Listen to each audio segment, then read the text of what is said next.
into some questions. So first of all, how did this interest come to be? Where did this all come from? This passion for metal and horror, and sort of like something you grew up with, passionate about from the time you were very young. Yeah, so got into horror first when I was a kid. My dad was a huge horror fan, and he kind of got me started very early, maybe a little too early. That's why I messed up. But no, it's all good stuff. And I think I got into metal a little bit later on in the 90s. I was a really big metal head when I was a kid, but later on I kind of get into it. So yeah, then eventually the two just kind of came together. I was a fan of both, and how this all came together basically was I attended Kirk Hammett's Fear Festival convention in California back in 2014, and he really brought together heavy metal and horror into one big event.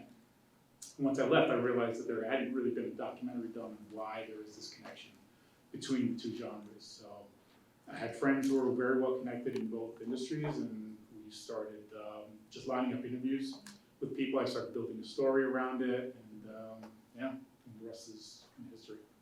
Yeah. So, one of the interesting things here is you got certain people in this film that I guess must be very difficult to attach, to a project like this. I mean, how did you get a hold of some of these big names?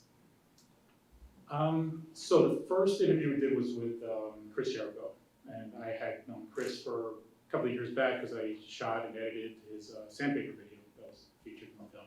So I reached out to him first and said, "Hey, Chris, I'm thinking about doing this documentary. Would you like to be interviewed?" So he agreed, and he was the first one. And then through my friend and producer Robert Lucas, who was very well connected in the industry, especially with horror, he was able to give me a lot of interviews. And then I just started making friends and started attending a lot of these conventions. And through the conventions, there was just a lot of horror stars, especially, who attended. So I'd go there and say, "Hey, I got a room set up for interviews. If you'd like to come by and sit down with us for a few minutes, chat."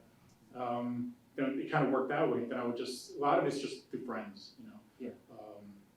Cozy Mangan from SiriusXM, he was able to introduce me to Dave Mustaine. And then Dave agreed to do it, and then next thing you know, I reached out to his management, and they said, "Yeah, Dave's, he's down for it if you want to fly to his house and do the interview." I was like, "Yeah, okay." Why not? Or I reached out to Alice Cooper's manager, and he said, "Yeah, just come on to Alice's restaurant, Cooperstown. He has a room set up if you want to come down there and do the interview." So Yeah. Alice gave us like an hour, in his place. Yeah. So there was a lot of traveling to different places, depending on availability, and then sometimes bands would be in New York, where I live, and if they were in town, like Rob Zombie came to town, and it took over an hour to get. It took over a year to get that interview, and he apologized to me. He was like, "Mike, I'm so sorry it took over a year to get this going, but." I was like, "Dude, you got a lot going on. You're directing movies, you're releasing albums, you're doing all this kind of stuff. It's totally cool." But the fact that he was so humble was really cool. But yeah, just relationships, meeting people, and just reaching out to management. Sometimes just very cold, not knowing who they were or having any kind of relationship prior to that. I just reached out and said, "Hey, check out the website. Here's what I'm doing," and I got a bunch of interviews that way too. Right. And also, from the production end of things, what about licensing, like footage, licensing music? How does that work? Did you have to go through certain legal agreements and copyright and all that kind of stuff? Yeah, it was a little scary for me in the beginning because I knew that it had to be very B-roll heavy. Otherwise, no one's going to want to watch talking heads, for over an hour. So, but I reached out to a really good entertainment attorney in California, and they basically explained it all to me. He's like, if you're using this for educational purposes, it's all fair use. So I had to put a big log sheet together of all the clips that I used, where I got them from. They went through everything with a fine-tooth comb and said, "Yeah, maybe change this, take that one out, shorten that." But for the most part, it's all fair use. It's not showing anything in a negative light. It's kind of giving a lot of these films free promotion in a way. So there are people who may not have seen a lot of these films or heard some of the music, and they might see them in the film and say, "Oh, it's kind of cool. Let me check it out." So in a way, it kind of works out for everybody. So no rights and clearances. No rights and clearances and music. Yeah. I was fortunate enough to have some guys in the audience here, the band Knights of the Black, Oh, cool. All right.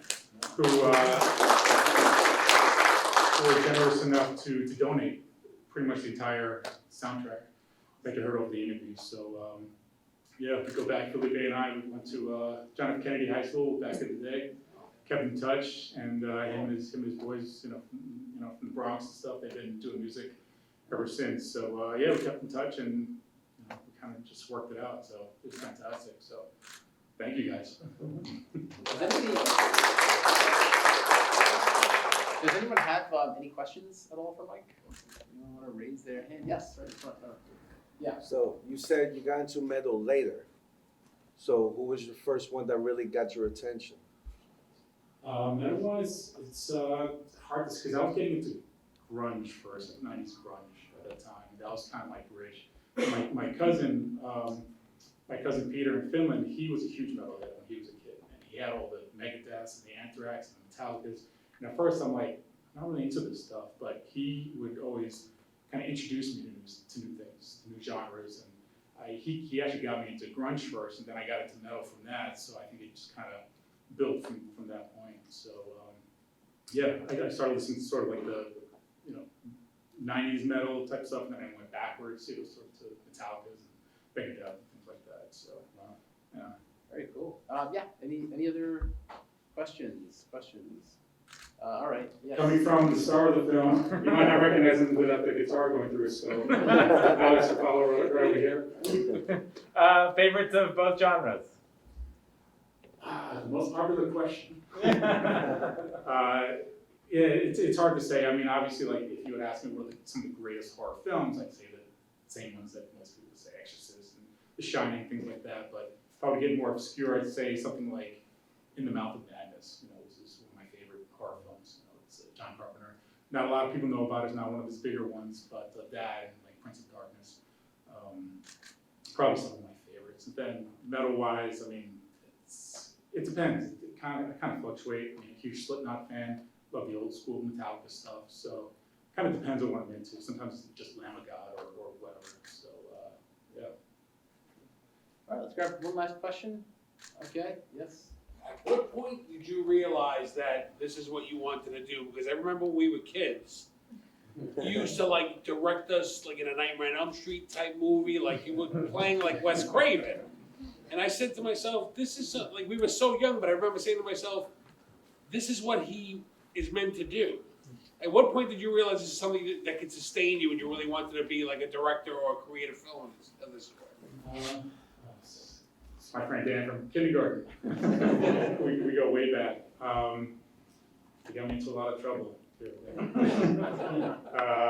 Yeah, I mean, I don't know. I remember in PS95 when we were going to school, I was doing, we always had a school play or whatever, and I got the lead role twice, and I was kind of really into being kind of theatrical in a sense. And then with my cousins, whenever I'd be on summer vacation, I'd write these short little scenes, we'd practice for maybe an hour, in the other room, and then we'd come out in front of our parents and we'd perform them, and it would be a lot of fun. So going way back to when I was a kid, I loved doing that. Then once I got my first video camera, then it's like, forget about it. Now it's like, okay, now we can really get crazy and stuff. And since horror was my favorite genre, of course, they had to be like horror films, short horror films and stuff. So yeah, ever since I was a kid and then junior high school, took a horror film history class, took a video production class, animation. My friend, Juan and Miguel, we took animation classes back in the day. We had like claymation stuff that we do with Bart Simpson getting hacked to pieces by Freddy and Jason, things like that. Sadly, that film got stolen by thieves who robbed the film department years later. But maybe it's still out there. Who knows?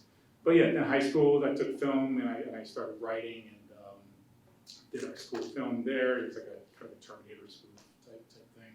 And in college, majored in film and video, and yeah, after that, I started freelancing and production. So editing, camera work, directing, writing, things like that. So Do you do narratives also? Do you do like horror films? Not yet. I mean, I have a couple of screenplays that I've written, but I'm kind of looking to maybe get into production someday. Hopefully after this, things will start to kind of build a little bit. But yeah, also the wraparound film in this was also sort of a way for me to just kind of produce a short film and kind of break that up to kind of show that, yeah, I could do some narrative stuff as well, which ultimately is what I'd like to do. I don't mind doing docs, I can do some of the docs, but ultimately I'd like to and my last question is, will the film be coming out soon? Do you have, are you continuing along the festivals, or do you have a distribution deal in place? Where's it going from here? Yeah, I mean, I'm still running the festival circuit, kind of halfway through. Got into a bunch, got a few awards. So it's been going well, and got a few distribution offers, but not from any big, companies yet or whatever. So I'm kind of holding out to see if I can get a really good deal that I'm happy with, because I hear too many horror stories of filmmakers who signed the first deal they get, and then all of a sudden it's like, oh my God, I can't believe I signed that deal, getting nothing from it, and we lost the film. And I've spent 7 years working on this. So you seem to get offers, and you got the names in it. I mean, Yeah. So I think it'll get there, and if I have to self-distribute, I'll do that. But but we'll see how it goes, and then hopefully early 2022 it'll be officially released. Yeah. Do you have other festival screenings coming up? Yeah, I got a few. I don't even know what the next one is. I was just down in Orlando last weekend. It showed in Denmark recently. Norway, and it's going to be in London next month. So most of them I can't attend because there's just too much traveling involved. But yeah, I got a few more coming up, and it's been fun so far. The reaction's been great. So. All right, congratulations, Mike Schiff. History is very Mike, thank you all for being here. Appreciate it. Thank you so much.